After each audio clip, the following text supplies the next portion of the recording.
which announced it's going public through a SPAC. It's so nice to see you. This is an exciting concept. It's my understanding you're building the world's largest greenhouse. This is all about produce, I guess, in the best way. Jonathan, tell me more.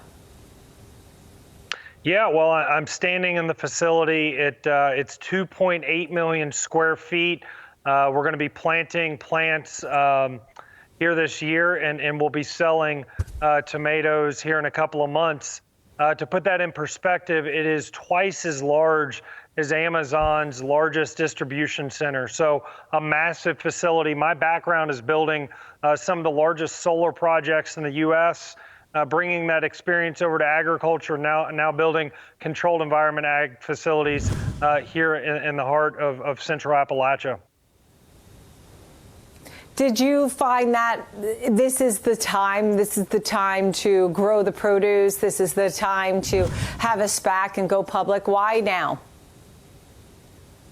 Well, great question. So COVID has really just highlighted the inefficiencies and frankly, vulnerability of the food supply. Our governor here in Kentucky will be back out with us in a couple of weeks. We had an announcement with him a month or two ago. He's making AgTech one of the top economic development priorities for our state. The reality we're sitting in is 4 billion pounds of tomatoes were imported from Mexico to the U.S. last year. That was 1.2 billion pounds around 10 to 15 years ago. We're trucking produce 2,000 miles to get the average American's plates.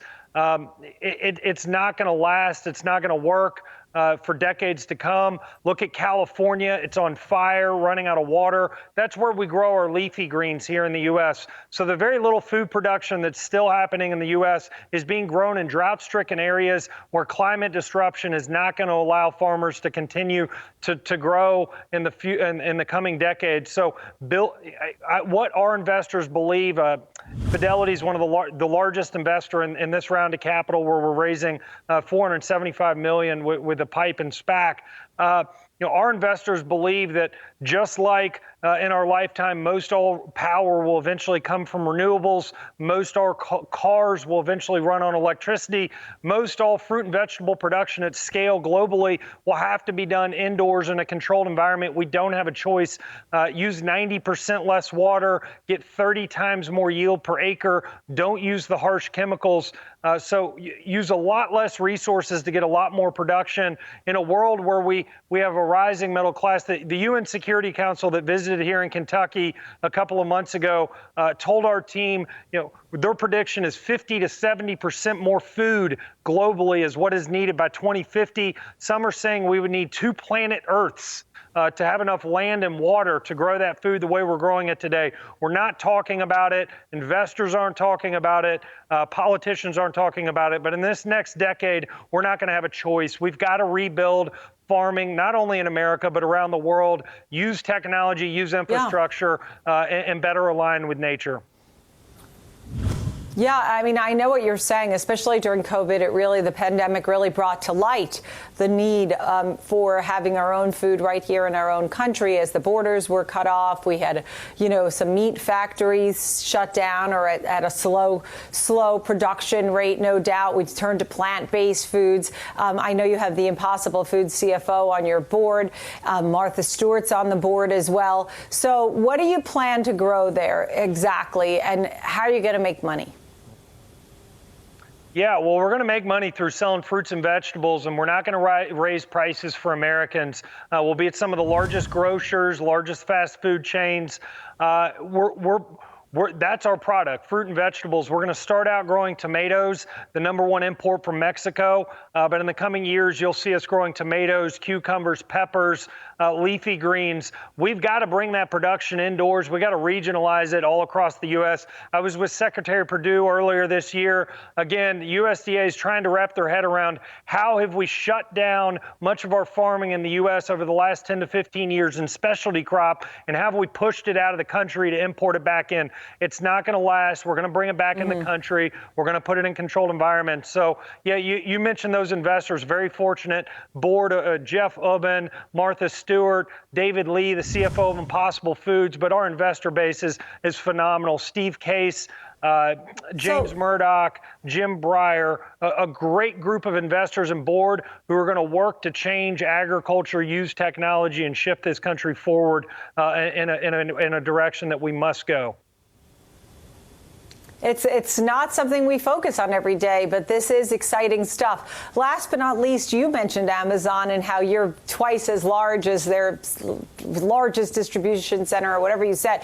You correct me, but the point I was going to make is, who are you going to work with? Are you going to work with the supermarkets like Kroger? Are you working with Amazon? Are you working with Whole Foods, Instacart, Peapod? I mean, I don't know. How are you going to do this? Fresh Direct, Hunts Point in the Bronx here? I mean, how are you going to do that?